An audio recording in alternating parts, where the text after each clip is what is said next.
అని చెప్తాను. భారత స్వాతంత్ర ఉద్యమంలో ప్రధాన భూమిక పోషించిన స్వాతంత్ర సమర్పార్థనకు ఒక సాధనంగా నిలిచింది చేనేత. గాంధీజీ కూడా రాట్నంపై నూలు ఒలకడానికి అత్యంత ప్రాధాన్యత ఇచ్చారు. అంతటి ప్రాధాన్యత కలిగిన చేనేత రంగానికి ఓ రోజు ఉండాలన్న ఉద్దేశంతో జాతీయ చేనేత దినోత్సవాన్ని ఏర్పాటు చేయడం జరిగింది. బుధవారం జాతీయ చేనేత దినోత్సవం సందర్భంగా చేనేతపై కథనం. 2015 ఆగస్టు 7న చెన్నైలో జరిగిన కార్యక్రమంలో భారతదేశ ప్రధానమంత్రి నరేంద్ర మోదీ జాతీయ చేనేత దినోత్సవాన్ని ప్రారంభించి భారత చేనేత లోగోను ఆవిష్కరించడంతో పాటు ఆగస్టు 7వ తేదీని జాతీయ చేనేత దినోత్సవంగా పరిగణిస్తున్నట్లు ప్రకటించారు. ఈ సందర్భంగా 2012-14 సంవత్సరంలో చేనేత రంగంలో ప్రతిభ కనబర్చిన 72 మందికి అవార్డులు ప్రదానం చేయడం జరిగింది. భారత స్వాతంత్ర ఉద్యమంలో చేనేత అహింసాయుత ఉద్యమానికి నాంది పలికిన చేనేత రంగానికి ఓ రోజు ఉండాలన్న ఉద్దేశంతో తెలంగాణ రాష్ట్రానికి చెందిన రాపోలు ఆనంద్ భాస్కర్ 2005లో చేనేత దినోత్సవానికి సంబంధించిన పరిశోధన చేసి చారిత్రాత్మక ఆనవాళ్లను శోధించారు, అధ్యయనం చేశాడు. భారత స్వాతంత్ర ఉద్యమం జరుగుతున్న సమయంలో విదేశీ వస్త్రాలను బహిష్కరించాలన్న లక్ష్యంతో స్వదేశీ ఉద్యమం వచ్చింది. మొట్టమొదట 1905లో బెంగాల్ రాష్ట్ర రాజధాని కలకత్తాలోని టౌన్ హాల్లో 1905 ఆగస్టు 7న భారీ సమావేశం నిర్వహించి విదేశీ వస్త్రాలను బహిష్కరించడంతో పాటు దేశీయ ఉత్పత్తుల పునరుద్ధరణకు పిలుపునిచ్చారు. అలా విదేశీ వస్తువు బహిష్కరణలో కీలక పాత్ర వహించింది ఆగస్టు 7 జాతీయ చేనేత దినోత్సవంగా చెయ్యాలని ఆనంద్ భాస్కర్ ప్రతిపాదించారు. ఈ దినోత్సవానికి సంబంధించిన దేశవ్యాప్తంగా ప్రచారం కల్పించారని తాట్కా యాదగిరి, ఎరమాద వెంకన్న నేతలతో పాటు మరికొందరిని ప్రోత్సహించాడు. ఉమ్మడి ఆంధ్రప్రదేశ్ రాష్ట్రంలో 2006వ సంవత్సరం నుండి స్థానిక చేనేత సంఘాల నాయకులతో కలిసి వివిధ కార్యక్రమాలు నిర్వహించిన ఆనంద్ భాస్కర్ ఆగస్టు 7వ తేదీన ఉన్న చారిత్రాత్మక ప్రాముఖ్యతను అందరికీ తెలియజేసి 2006 నుండి చేనేత దినోత్సవ కార్యక్రమం క్రమం తప్పకుండా జరిగే విధంగా రూపకల్పన చేశాడు. ఆనాటి భారత రాష్ట్రపతి ప్రతిభా పాటిల్, అప్పటి కేంద్ర జౌళి శాఖ మంత్రి శంకర్ సింగ్ వాఘేలా, ఎల్కే అద్వానీలతో పాటు కేంద్ర రాష్ట్ర మంత్రులు ఆనంద్ భాస్కర్ ప్రయత్నాన్ని అభినందిస్తూ సందేశాలు పంపారు. 2008 ఆగస్టు 7న హైదరాబాద్లోని రవీంద్ర భారతిలో జరిగిన చేనేత దినోత్సవ వేడుకలకు అప్పటి ఆంధ్రప్రదేశ్ ముఖ్యమంత్రి డాక్టర్ వైఎస్ రాజశేఖర్ రెడ్డి పాల్గొన్నాడు. 2012 ఏప్రిల్ 2న ఆనంద్ భాస్కర్కు రాజ్యసభ సభ్యునిగా అవకాశం రావడంతో చేనేత దినోత్సవ కార్యక్రమాలు ఊపందుకున్నాయి. 2012 ఏప్రిల్ 6న రవీంద్ర భారతిలో ఎర్రమాద వెంకట నేత సారథ్యంలో చేనేత దినోత్సవ చరిత్ర, ఆవశ్యకతను వివరిస్తూ స్వదేశీయం సంగీత నృత్య రూపకం ప్రదర్శించారు. ఈ కార్యక్రమానికి అప్పటి రాజ్యసభ సభ్యులు రాపోల్ ఆనంద్ భాస్కర్, చిరంజీవి ముఖ్య అతిథులుగా హాజరయ్యారు. ఆ తర్వాత చేనేత దినోత్సవానికి సంబంధించి ఢిల్లీలో జరిగిన అన్ని జాతీయ కార్యక్రమాలకు ఆనంద్ భాస్కర్ నాయకత్వం వహించాడు. వివిధ రాష్ట్రాల్లోని జాతీయ నాయకులు కలిసి దేశవ్యాప్తంగా విస్తృత ప్రచారం కల్పించాడు. 2012 ఆగస్టు 7న ఆనంద్ భాస్కర్ ఆధ్వర్యంలో దేశ రాజధాని ఢిల్లీలో తొలిసారిగా చేనేత దినోత్సవం జరపబడింది.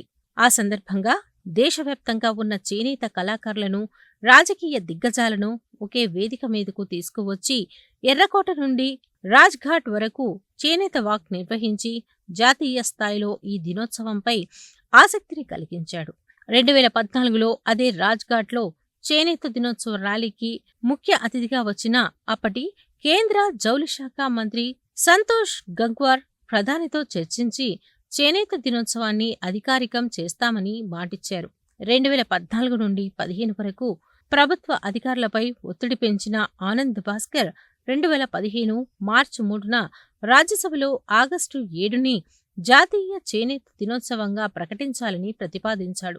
అందుకు స్పందించిన కేంద్ర ప్రభుత్వం ఒక కమిటీని ఏర్పాటు చేసి అందులో రాపోల్ ఆనంద్ భాస్కర్ని సభ్యునిగా చేర్చి రిపోర్ట్ ఇవ్వాల్సిందిగా కోరింది. చేనేత దినోత్సవానికి సంబంధించి డాక్యుమెంటేషన్ రికార్డులు, పూర్వ చరిత్ర, సంబంధిత చరిత్ర జౌళి శాఖ మంత్రి, అప్పటి కేంద్ర వస్త్ర జౌళి శాఖ మంత్రి సంతోష్ కుమార్ గంగ్వార్కి అందించారు. ఆనంద్ భాస్కర్ సమర్పించిన పత్రాలు, రికార్డులను పరిశీలించిన శాఖ అధికారులు తమ నివేదికలను ప్రధానమంత్రికి సమర్పించారు. ఆనంద్ భాస్కర్ ప్రతిపాదనలను కేంద్ర మంత్రివర్గం ఆమోదించి అన్ని వర్గాల ప్రభుత్వాలు, కేంద్ర ప్రాంత ప్రభుత్వాల అంగీకారంతో 2015 జూలై 29న భారత ప్రభుత్వం ఆగస్టు 7న జాతీయ చేనేత దినోత్సవంగా అధికారిక గెజెట్ విడుదల చేసింది. 2015 ఆగస్టు 7 జాతీయ చేనేత దినోత్సవాన్ని భారత ప్రధాని నరేంద్ర మోదీ చెన్నైలో అధికారికంగా ప్రారంభించారు. ఈ అధికారిక జాతీయ పండుగకు కేంద్ర మంత్రులు, తమిళనాడు రాష్ట్ర మంత్రులు, దేశవ్యాప్తంగా ఉన్న ప్రముఖ చేనేత కళాకారులు పాల్గొన్నారు. ఆనాటి నుండి కేంద్ర రాష్ట్ర ప్రభుత్వాలు క్రమం తప్పకుండా జాతీయ చేనేత దినోత్సవ కార్యక్రమాన్ని భారతదేశ వ్యాప్తంగా అధికారికంగా నిర్వహిస్తున్నాయి. ప్రతి సంవత్సరం ఈ దినోత్సవం సందర్భంగా తెలంగాణ ప్రభుత్వం ఆధ్వర్యంలో జాతీయ చేనేత దినోత్సవం ఘనంగా జరపబడుతుంది. ఈ సందర్భంగా 10 రోజుల పాటు జాతీయ ఎగ్జిబిషన్ కూడా నిర్వహిస్తారు. 2018 నుండి ఈ దినోత్సవం రోజున తెలంగాణకు చెందిన నేత కార్మికులకు ప్రభుత్వం తరఫున కొండా లక్ష్మణ్ బాబూజీ పురస్కారాలతో పాటు 25,000 రూపాయల నగదు పురస్కారం అందజేస్తున్నారు. 2023 వరకు 162 మంది కళాకారులకు ఈ పురస్కారాలు అందజేయబడ్డాయి. నల్గొండలో సైతం జాతీయ చేనేత దినోత్సవం వేడుకలను ఘనంగా నిర్వహించారు. ఆగస్టు 7వ తేదీన చేనేత దినోత్సవం అధికారికంగా 1915లో మద్రాసులో దేశ ప్రధాని అయినటువంటి మోడీ గారు అధికారికంగా చేయడం జరిగింది. అప్పటి నుంచి ఇప్పటి వరకు 10 సంవత్సరాలుగా కొనసాగింపుగా జరుగుతుంది. కేంద్ర రాష్ట్ర ప్రభుత్వాలు ఎన్నో స్కీములు తెచ్చినా చేనేతలు ఆత్మహత్యలు ఆగడం లేదు. ఇప్పటికైనా కేంద్ర రాష్ట్ర ప్రభుత్వాలు ప్రత్యేక బడ్జెట్ పెట్టి చేనేత కార్మికులను కాపాడాల్సిన బాధ్యత ఉందని కోరుతా ఉన్నాం. 1905లో స్వదేశీ విదేశీ వస్త్ర పరిష్కరించినటువంటి గాంధీ గారు బాంబేలో 1905లో రాట్నం ఒడికి దారాన్ని తీసినటువంటి మహాత్మా గాంధీ అప్పటి నుంచి కార్మికులు ఈ దేశానికి ఈ నాగరికత నేర్పినటువంటి చేనేతలను భారతదేశ ఆత్మగౌరవాన్ని కాపాడినటువంటి పద్మశాలిని కాపాడాల్సిన బాధ్యత ఎంతైనా ఉందని బీసీ సంక్షేమ సంఘం నుంచి ప్రభుత్వాన్ని, కేంద్ర రాష్ట్ర ప్రభుత్వాలకి విజ్ఞప్తి చేస్తూ ఉన్నాం. జాతీయ చేనేత దినోత్సవం సందర్భంగా దేశవ్యాప్తంగా ఉన్నటువంటి చేనేత కళాకారులందరికీ శుభాకాంక్షలు తెలియజేస్తూ ఉన్నాను. భారత ప్రధానమంత్రి నరేంద్ర మోడీ గారు మరి చేనేత భారతీయ వారసత్వ కళా సంపద కాబట్టి దీన్ని అంతర్జాతీయంగా దీనికి ఒక విశిష్టత కల్పించాలనే ఉద్దేశంతో భారత ప్రధానమంత్రి నరేంద్ర మోడీ గారు ఆగస్టు 7ను జాతీయ చేనేత దినోత్సవంగా ప్రకటించారు. ఇది దేశ స్వాతంత్ర సంగ్రామంలో ఒక ముఖ్యమైన రోజు. దేశవ్యాప్తంగా ఉన్నటువంటి విదేశీ వస్త్రాలను బహిష్కరించి స్వదేశీ వస్త్రాలను వాడాలనే ఏదైతే గాంధీ మహాత్ముడు పిలిపించిండో ఆ పిలుపు మేరకు ఆనాడు దేశవ్యాప్తంగా జరిగినటువంటి స్వదేశీ వస్త్రధారణ ఉద్యమం అదే రోజును మరి స్ఫూర్తిగా తీసుకొని నరేంద్ర మోడీ గారు జాతీయ చేనేత దినోత్సవాన్ని దేశవ్యాప్తంగా అన్ని ప్రాంతాల్లో జరిపే విధంగా అధికారికంగా ఒక రోజును ఇచ్చారు. ఇటువంటి గౌరవం ఏ వృత్తిదారునికి కూడా ఇటువంటి గౌరవం లభించలేదు. మరి వాస్తవంగా ఈ చేనేత అనేది ఒక పురాతన ఇతిహాస కాలం నుంచి ఉన్నటువంటి ఒక కళ.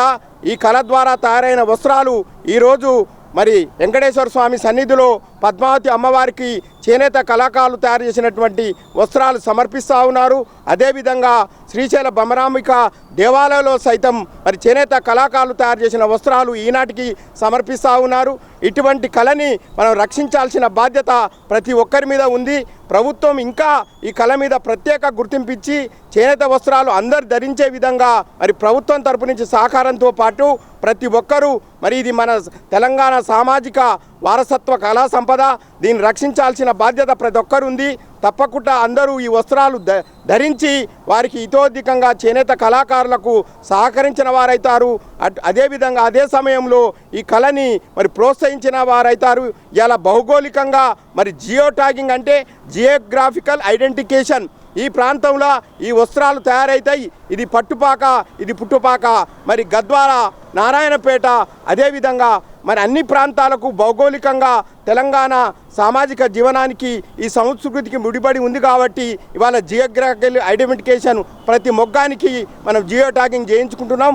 ఇటువంటి చేనేత కళాకారులకు ఈరోజు మనం ఒక దినోత్సవంగా దేశవ్యాప్తంగా జరిపించుకున్నటువంటి చేనేత కళాకారులకు మరొకసారి శుభాకాంక్షలు తెలియజేస్తూ చేనేత వస్త్రాలు ధరిద్దాం, చేనేతని కాపాడుదాం. జాతీయ చేనేత దినోత్సవం నరేంద్ర మోడీ గారు, భారత ప్రధానమంత్రి గారు చేనేత కళాకారులను గుర్తించి వారి ప్రధానమంత్రి అయిన సందర్భంగా చేనేత దినోత్సవం ప్రకటించడం వారికి శుభాకాంక్షలు తెలియజేస్తూ ఉన్నాం.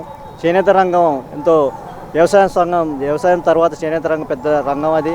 కానీ వ్యవసాయానికి రాష్ట్ర ప్రభుత్వం అన్ని రకాల రాయితీలు ఇస్తూ అన్ని రకాల మాఫీలు చేస్తూ వ్యవసాయం వ్యతిరేకత కాదు, కానీ చేనేతను కూడా గుర్తించి రాష్ట్ర ప్రభుత్వం చేనేత కార్మికులకు చేతి నిండా పని కల్పించాలి, చేనేత వస్త్రాలను కొనుగోలు చేయాలి. టెస్కో ద్వారా చేనేత వస్త్ర సంఘాల్లో ఉన్న నిల్వలని రాష్ట్ర ప్రభుత్వం కొనుగోలు చేయాలి.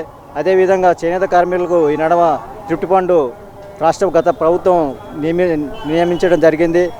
కావున 10 నెలల నుంచి త్రిప్టి ఫండ్ ఇవ్వకపోవటం, రాష్ట్ర ప్రభుత్వ నిధులు చేనేత రంగానికి కేటాయించాలని కోరుతూ, అదేవిధంగా చేనేత సంఘాలు దాదాపు 13 సంవత్సరాలు అయిపోయింది నిర్వహించక.